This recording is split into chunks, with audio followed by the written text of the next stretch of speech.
انت عارف ان الطفل يسوع اتختن؟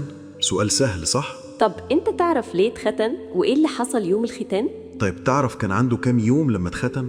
ولو الطفل اليهودي ما اتختنش، عارف هيعملوا معاه إيه؟ لو مش عارف خليك معانا وهنعرف مع بعض كل الحكاية. أما بقى لو عارف يبقى هنفاجئك، لأن دايماً الحكاية عندنا مختلفة.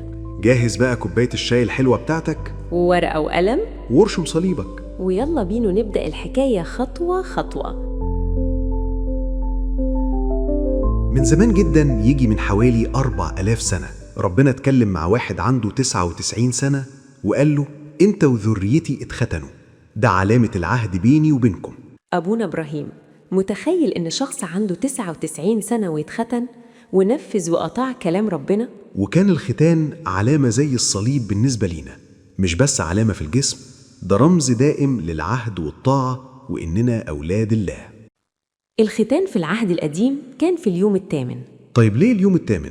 الأول ده يفهمنا إن